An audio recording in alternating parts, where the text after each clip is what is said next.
Helpjapanco wants to help all of these private businesses recover.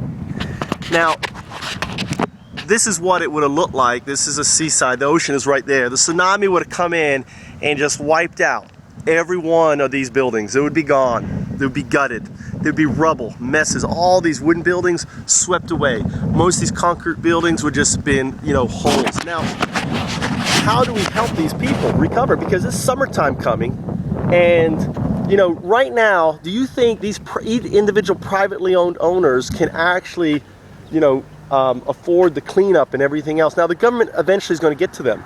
But right now, here's the beach over here. And there's going to be wanting people to come and bring people back. And the best way to reestablish the community is to reestablish the businesses. Now, nonprofits aren't going to help these businesses get back. And these businesses are going to be waiting in line. Now, we have over 4,000 federal contractors, that can easily, one of these contractors could easily come in and clean up this entire area, and basically help the community, because there would be a community co-op here that governs all of this. Would be under a community co-op. So by meeting with this community co-op, we could basically offer the solution to clean it up. Now, you're like, well, that would be too expensive. Well, no, it wouldn't. And here's why.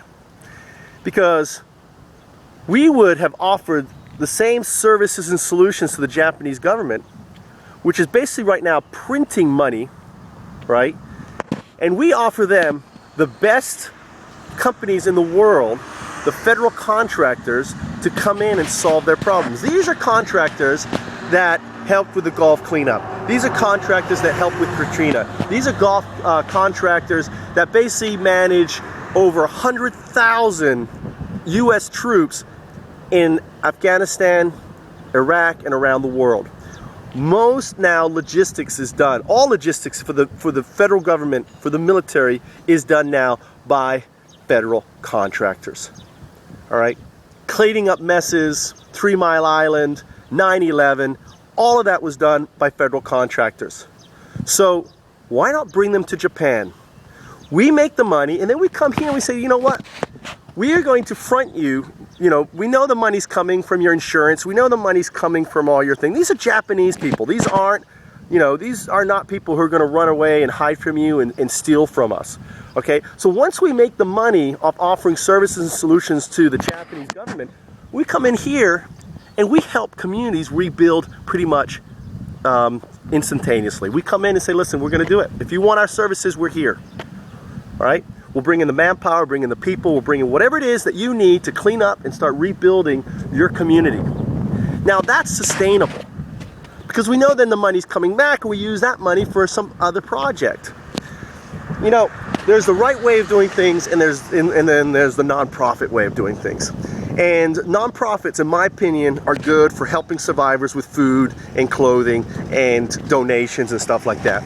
But when you're going to recover from a natural disaster, when you need basically massive amount of income to come in, right, to a community to rebuild, then you need social ventures. Social ventures like Helpjapanco that will basically sell services and solutions to the Japanese government and private companies, and then take that capital and help rebuild. So, make a moderate, a contribution to Helpjapanco.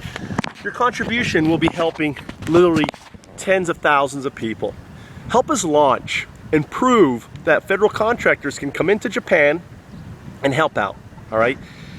Your contribution is going to be used for building the program, selling the solutions and service to the Japanese, and landing a contract.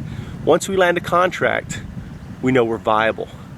And once we know we're viable, we can secure the investments and the investors and the private equity to really make things exciting.